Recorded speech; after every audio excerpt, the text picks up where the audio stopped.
Olá, bom dia para você. Amanhã de segunda-feira, dia 25 de dezembro de 2017, dia de Natal. É aquela manhã em que você vai ver os presentes que ganhou. É o dia da estreia, gente. Vamos numa visão um pouco mais consumista. É o dia da estreia. É o dia que você vai estrear a bermuda que você ganhou, o chinelo que você ganhou, o vestido que você ganhou, a joia que você ganhou. Você vai estrear, enfim, seja qual for o presente, do mais caro até o mais simples, né? Você vai estar vendo, olhando. As crianças, então, estão numa loucura. Bem, no meu tempo, né? Desculpa usar a expressão, era o dia que a gente queria acordar de qualquer jeito. A gente nem conseguia dormir, né? Que tristeza para dormir na noite do dia 24 para o dia 25. Acordava cedíssimo no dia 25, por quê? Porque a gente ganhava um presente por ano e olha lá. É sério. Era um presente no aniversário, dia das crianças, não tinha presente não. Páscoa era um chocolatezinho, que era o melhor chocolate do mundo. Nunca comi um chocolate tão bom quanto aquele que eu era pequeno, porque a gente ganhava um chocolate por ano. E o presente, o brinquedo, era no Natal. É claro que o mundo mudou. E o mundo vai mudar sempre, porque estamos em constante mudança. Não é verdade? Nós ganhamos hoje, temos uma facilidade maior em ter acesso às coisas. As pessoas estão ganhando presente de uma maneira mais comum. E é claro que isso tira o brilho, tira muitas vezes a importância dessas datas e dessas coisas materiais. Muitas pessoas reclamam, como eu acabei de falar, no meu tempo. Tudo certo, hoje as coisas estão diferentes. É uma questão de valorização daquilo que se ganha. Mas o Natal é, uma de suas consequências, o presente, o receber, o dar e receber presentes, o trocar presentes. Mas o fundamento do Natal, dia 25 de dezembro, é muito mais do que isso, porque nós ganhamos o maior de todos os presentes. Foi a vinda do Filho de Deus, né? Jesus Cristo e o seu nascimento.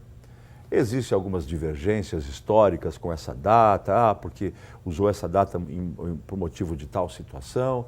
Bem, a questão histórica da data, etc. e tal, eu acho que não tem tanta relevância quanto a importância da data para o mundo católico. Eu sempre digo também de que eu sou católico, acredito na minha igreja, na religião que eu professo, acredito na vinda de Jesus, acredito nessa história, eu acredito. É da minha religião. Então, o importante é que também respeitem isso. Mas o Natal, de tão importante que é, ele acabou se transformando numa data muito conhecida em todo o mundo. Mas eu digo isso, além do presente, ela é muito mais importante por essa simbologia. É, na verdade, a grande simbologia. E para falar dessa data, o que ela representa para quem acredita, nós vamos receber no programa de hoje pessoas relacionadas à Igreja Católica e à Igreja Evangélica Luterana. No primeiro bloco, a gente vai ter aqui a presença do padre José Sávio, ele que é salesiano, está no Colégio Dom Bosco, ele que é paranaense de Guarapuava, mas já está dando tchau para a gente, porque já em 2018 ele já está indo para a cidade de Curitiba, no Paraná. Vai estar de volta no seu estado, vai estar de volta na sua terra. Padre, um prazer recebê-lo, bom dia. Prazer é meu, bom dia. Está? Tudo certo? Primeiro também um Feliz Natal, né? Obrigado. Todos que nos assistem. E é um prazer imenso, né? Participar do teu programa.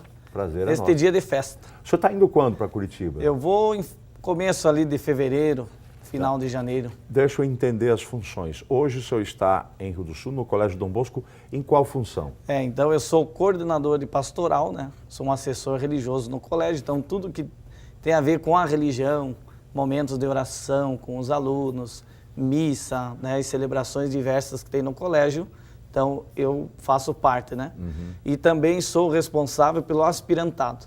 Então ali junto no Colégio Dom Bosco nós temos um seminário onde acolhe meninos que estão na fase do ensino médio e têm uma certa vontade, né? Querem fazer um discernimento vocacional para a vida religiosa, então eles moram com a gente. Então são esses dois trabalhos propriamente que eu estive mais ligado aqui na cidade de Rio do Sul. São quantos meninos hoje que estão nesse aspirantado? Hoje nós temos dois mas são bons, né? Bom, mas... Nós começamos com 4, terminaram 2.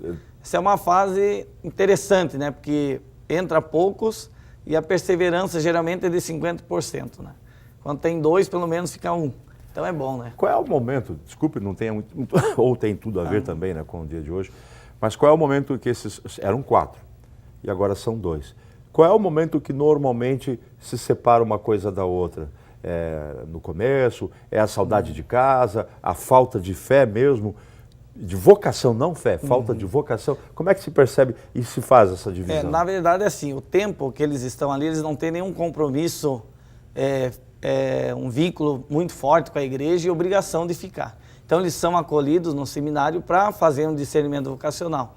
Então, entraram 4, 2 perceberam que ali não é o lugar deles. Então, a convivência, as atividades da casa, a limpeza, os estudos, que são as regras, né? Então, eles vão percebendo que ali estão fora de lugar e eles vão dizendo muito obrigado e saem muito bem, né? Geralmente, não tivemos problema de mandar o menino embora, porque não se comportava bem. Não. São meninos bons, de famílias, né, bem católicas, e são das nossas comunidades salesianas que tem aqui no estado, né? Nós temos o Guilherme, que é de Massaranduba, que voltará no que vem, vai fazer o 2º ano de ensino médio, e o Wallace, que é de Itajaí. Esses são os dois que continuam. Então, eles ficarão aqui 3 anos em Rio do Sul, depois eles irão a Curitiba, e depois desse tempo eles têm mais 11 anos de formação para chegar à vida né, do presbítero. Vai fazer filosofia? Vai fazer... Isso, 3 anos de filosofia, 4 anos de teologia. Nós temos dois anos entre a filosofia e a teologia que nós chamamos de assistência, ou um trabalho pastoral. E temos o noviciado, que é um ano inteiro de estudos sobre a vida religiosa, sobre Dom Bosco e a congregação, né, que ele fundou. E também tem mais um ano ainda de preparação para o noviciado. Então é um tempo longo mesmo, né? Para ter certeza Para ter certeza. Então até ele chegar a ser padre, ele vai ter certeza se é essa vida que ele quer ou não, com todas as suas implicações, né? Tem períodos que são vocacionais, que são testes vocacionais, e tem períodos que são de estudos, que é a filosofia a teologia. E teologia. Aí tem o cara que eu tentei ser padre, mas eu rodei de ano... tem como rodar de ano? Só dentro das faculdades, né? Mas roda também na formação. Por exemplo, se ele faz um pré-noviciado e quer continuar mais, os formadores, né, os padres, também os irmãos salesianos, conseguem perceber que ele é um jovem que não deve ir para frente, ele espera mais um tempo. Só manda embora em último caso, quando a pessoa não quer, a primeira coisa, ela não quer, né? Às vezes a família quer muito que ele seja padre, mas ele não quer, a gente ajuda também a família a entender, né, o processo que não é a vocação que não é a vocação dele.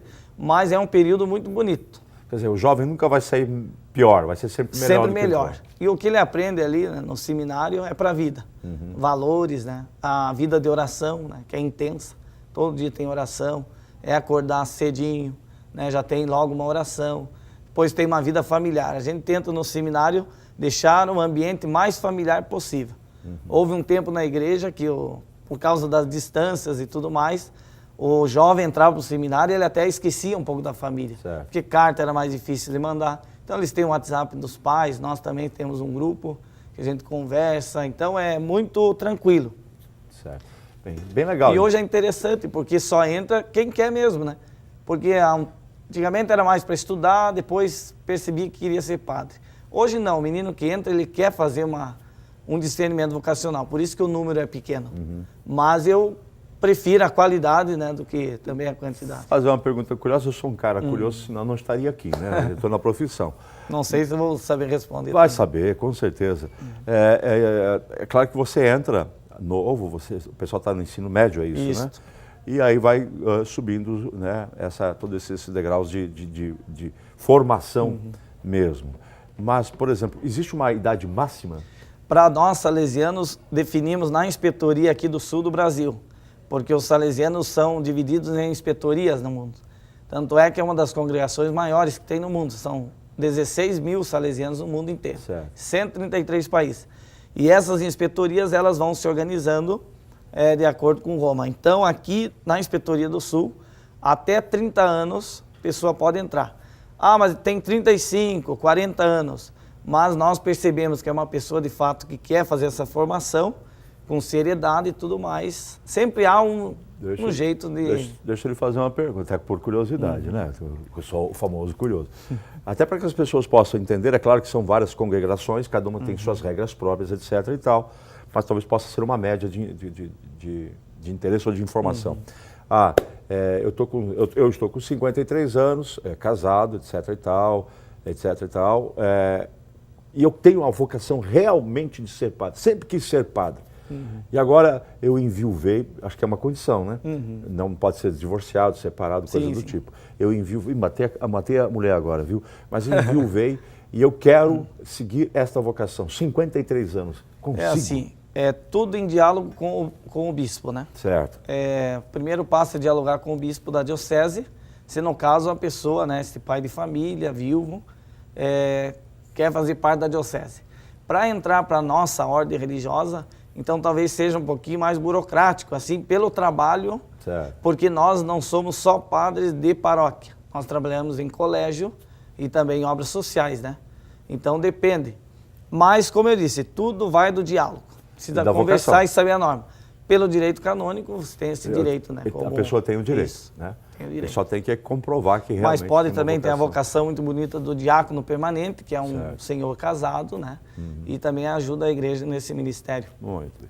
Tiradas as curiosidades, voltamos ao dia 25 de dezembro, né? Que é o Natal, que acabou virando uma data mundial em função de outros atrativos. É a questão comercial, de troca de presentes, a tradição do São Nicolau, que depois virou Papai Noel.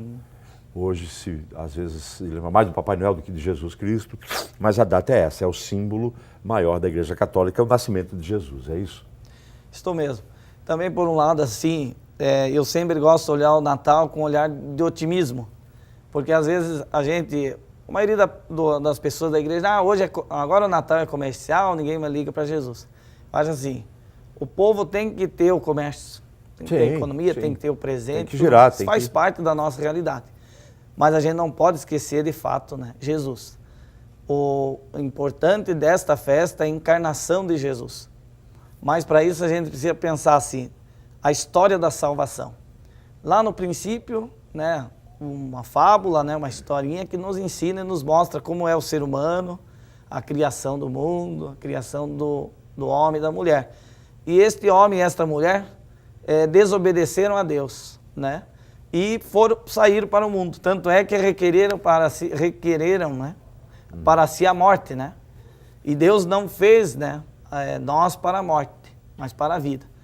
Tá, essa dívida ficou pelos tempos. Para sanar tudo isso, Deus mandou o seu próprio filho. Só que Deus poderia ter vindo neste mundo de qualquer outra maneira. Mas ele preferiu da maneira mais coerente e mais natural, que é vir de uma mulher, né? Então Deus escolhe Maria e manda seu filho. E Jesus, em todo o seu processo de encarnação, ele vai também já salvando algumas pessoas, né? Por exemplo, São José, que assume esta grande vocação, né, de ser o pai adotivo de Jesus. Exato. Maria, que diz um 5, muita humildade. Imagina uma moça, né? Cara, né, padre? Se hoje em dia o pessoal já bota no WhatsApp, ainda bem que não tinha WhatsApp naquela época. Né? Senão a Maria e o José estavam encrencados. Mas como assumir para uma sociedade arcaica, de época, que ela ia casar, que ela estava grávida e era virgem? Pois é. Era um conto, né? É complicado, né? Era meio complicado. Quer dizer, Maria, tu tá me enrolando. Sim. Maria. Tanto é que José se afastou um pouco de Maria, né? Mas depois ele recebeu a visita do anjo. Também disse, não temas em receber Maria como a tua esposa, porque ela vai ser a mãe do Salvador. Então isso o que está na Bíblia também é recheado assim, de coisas bonitas para a gente refletir, né, no dia do Natal. Mas tudo isso...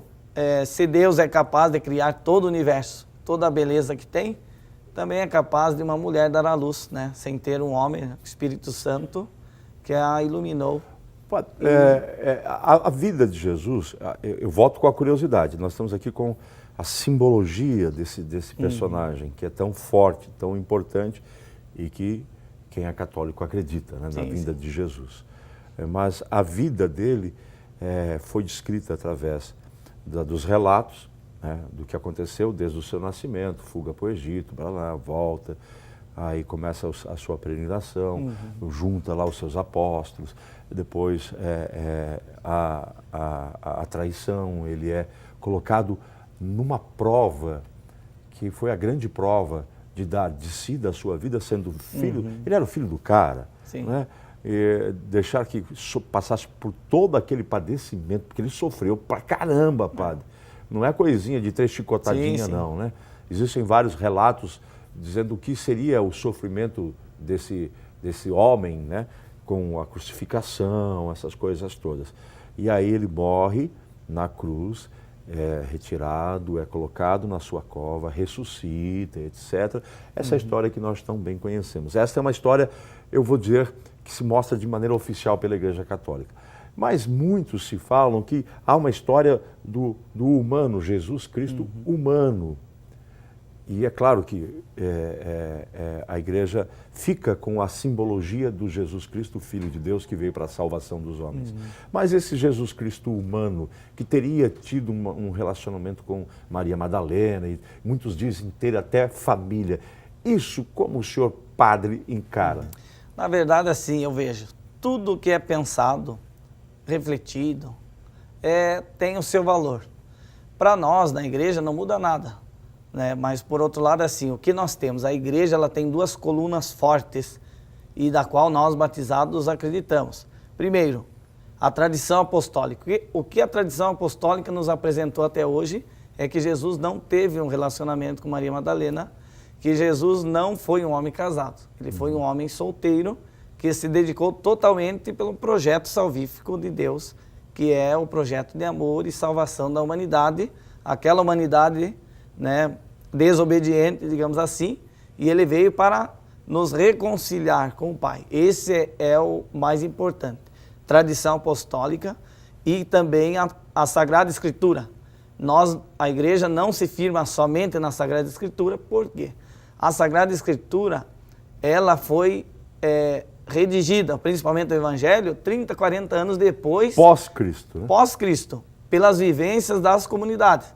Comunidade de Mateus, de Lucas, de Marcos, né, que foi a primeira, e João, que é lá pelos anos 90. Você vê, né? Bem depois... Então, o que nós temos o que nos firma é a tradição apostólica e é coerente com a Sagrada Escritura. Fora disso, a Igreja Católica não perde tempo. Por quê? Porque a reflexão ela é ampla. E se a igreja começar também a fazer várias reflexões, a gente perde o foco. O foco do nascimento de Jesus é esse encontro de Deus com a humanidade que nos faz ser mais próximos de Deus e amigo dele. Não interfere em nada se Jesus casou ou não casou, mas isso a tradição apostólica não nos deu, não nos falou. Certo. Né? Tanto é que tem os livros apócrifos e tudo mais. Tem muitas dúvidas quanto a isso, por causa do livro, aquele Código da Vinci. Eu acho que tudo que é escrito é válido pela literatura e tudo mais. Mas não se pode perder qual é a mensagem mesmo que nós queremos como igreja, para que o povo siga. Não muda nada, né? Se Jesus fosse casado, hoje temos uma mentalidade melhor para isso, né? Se fosse casado, tivesse filhos também... Não seria um absurdo para a nossa geração. Não, mas seria uma curiosidade, a princípio, eu não posso mudar o que a tradição apostólica nos apresentou, que a igreja caminha. É a simbologia, assim. A simbologia de Jesus que é muito forte e o que ele representa para a igreja. E também Santo Agostinho nos apresenta um Jesus humano. Né? A nossa humanidade, às vezes nós falamos, eu sou humano porque eu quebro um copo. Eu sou humano porque eu ofendo alguém. Não. Santo Agostinho diz, quanto mais humano, mais divino. Quer dizer... A nossa humanidade não é humanidade pela fraqueza. Ela deve ser uma humanidade pela força que é ser um ser humano. Por isso Deus quis se tornar um ser humano. Este é o grande foco, né, do Natal. Deus quis se tornar um de nós para dizer que nós somos bons e que nós podemos ser melhores. Né? Não sei se dá para entender, né? Dá para entender. Não é que o padre enrola quando chega esses assuntos, mas a mensagem é a mais importante. Com certeza. Do que os fragmentos, os acidentes. Né? Seria interessante se fosse verdade essa questão do Jesus ter filho, para a gente saber quem são os descendentes, mas também não faz parte do contexto da simbologia do nascimento de Jesus, que é filho de Deus, Deus manda o seu filho, para se tornar humano, e o senhor bem disse, né, da nossa humanidade, que é uma coisa incrível. Muitas vezes a gente se pergunta nos dias de hoje, e talvez seja esse um questionamento que pode ser bem coerente com a data de hoje, que é o Natal. Que ser humano que é esse? Que é capaz de matar, roubar, enganar, de fazer as piores coisas do mundo. Que você possa imaginar do pior, o ser humano faz. Mas que ser humano é esse que ao mesmo tempo se doa, se dá, é solidário, morre em função de uma causa positiva, morre, dá a sua própria vida em função de outras pessoas sem sequer conhecê-las todas. E esse dualismo talvez esteja muito presente na própria vida de Jesus, que foi tentado, se apresentou essas duas coisas a ele, né? E ele resolveu ir pelo positivo, lado divino. A Igreja Católica, essa questão da sexualidade, né? Se tem uma ideia de fora que a Igreja reprime isso. Na verdade, a Igreja não reprime isso, mas o ser humano não é só isso, né? Na sua totalidade. Por outro lado, quero dizer também do que você dizia dessa dualidade. Eu conheço, às vezes a gente vai para uma cidade, fica hospedado em alguma família, conhece as histórias, tem essa oportunidade de conhecer muita gente, como tem gente boa no mundo. Tem. Eu acho que a palavra-chave sempre do Natal é esse otimismo. Deus é um homem otimista. Deus é uma mulher otimista. Porque às vezes a gente olha o Deus só homem, Deus também é mulher. Até esses dias eu falava numa missa, né? Que Deus costura a nossa história. Mas eu estava numa região que só tem costureiras, tem menos costureiros. Então eu disse, Deus é uma mulher que costura a nossa história. O povo ficou assim, mas Deus é mulher, Deus é homem, né? Na sua totalidade. Mas assim, São Francisco de Sales, que é o nosso inspirador da congregação salesiana, dizia, faz muito mais barulho um pinheiro que cai na floresta do que milhares de flores que se abrem. Infelizmente, hoje nós olhamos só os pinheiros caídos. E não as flores. E não as flores. Então, o Natal é um tempo de recomeçar, de olhar, não fechar os olhos para aquilo que não é bom, mas olhar também as coisas, as maravilhas que tem nessa terra. Tem muita coisa boa, né?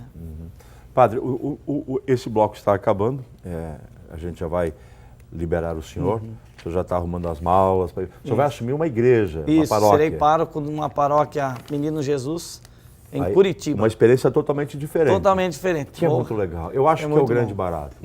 Né? O padre que é burocrático, o padre que é mestre, que é professor também é legal, mas eu acho que o padre que está na sua comunidade interferindo e sendo esse pilar de fé e de esperança, eu acho que é o grande momento da vocação. Eu tenho o sacerdócio como um presente de Deus, que me santifica. Para uns Deus disse, você vai ser um pai de família, porque assim você será santo. Para outros você tem que ser padre, porque assim você consegue ser santo. Então ele vai achando sempre um jeitinho para nós sermos mais de Deus, sermos mais do bem. Naquilo que a gente está fazendo. Naquilo que a gente faz, né? Isso é legal. Eu queria que você desse essa mensagem, então, a sua mensagem como padre da Igreja Católica, padre salesiano. Nesse dia, nós estamos chegando perto do almoço, que é um almoço de Natal, que também é legal. Sim. São dois momentos muito legais. A ceia de Natal ontem, né, que é tão especial. Sim, para mim é o grande momento. E também esse almoço de Natal, todo mundo com um calção novo, né, brinquedo novo. As crianças tudo gritando. Criançada, correria danada. Eu acho que esse é o espírito do Natal, né? Primeiro, faça uma limpeza geral no teu coração. Perdoe aquele, quem sabe, um parente, um amigo que te fez alguma coisa durante esse ano que você não gostou. Perdoe, né? Abra teu coração, trate melhor aquelas pessoas que estão do teu lado. Assim a gente vive melhor o Natal. Assim Deus, menino, que vai nascer numa manjedoura num lugar tão simples, encontre teu coração purificado, né? Para que ele nasça, né, faça da tua família, das pessoas que você ama, um nascimento novo para todos nós. Se o ano não foi tão bom, fica como experiência. Mas o fato é ter otimismo, alegria, de recomeçar sempre. O nascimento de uma criança é um grande momento, mexe com toda a família. O Natal deve mexer com a família. Quem sabe lá, um parente que não está tão próximo, talvez vai ficar sozinho. Eu agradeço muito ao povo de Rio do Sul, nós fizemos ali um ato de Natal, né, o Alto de Natal. Eles doaram muitos presentes, né, que foram doados para a comunidade lá do Alto Progresso. Então houve o Papai Noel entregando esses presentes. E nós vemos aqui nesta cidade um povo muito generoso, solidário, não só nos momentos de crise, como são as enchentes, né? E outras situações. Eu acho que o Natal é isso. A mensagem que eu deixo como igreja é aquilo que Jesus quis trazer. Ser alegre como Deus é alegre. Não perder a esperança, porque Deus nunca perdeu a esperança de nós, mesmo nós não querendo Deus, mesmo nós querendo só situações que nos levam para o mal. Então sejamos assim como Deus, um homem otimista que é capaz de transformar a nossa história sem mexer na nossa liberdade. Então, Feliz Natal para vocês, um bom almoço e que Deus vos abençoe. Vou também dar uma bênção de Natal. O Senhor esteja convosco, Ele está no meio de nós. Desça sobre as vossas famílias, sobre as pessoas doentes, sobre aquelas pessoas que estão com inúmeras dificuldades, a bênção do Deus Todo-Poderoso que se fez menino no meio de nós. Pai, Filho e Espírito Santo. Amém. Obrigado, Padre. Prazer em conhecer. Prazer Pena é meu. que vai ser um oi, tchau, né? Oi, tchau. Mas Mas faz parte, né? felicidades e sucesso para o senhor. Valeu, muito lá obrigado. em Curitiba. Muito obrigado. Deus abençoe. Nós vamos para o intervalo, já já voltamos com o pastor Adelmo da Igreja Evangélica Luterana, também dando a sua mensagem, a sua visão sobre o dia de hoje, o dia de Natal.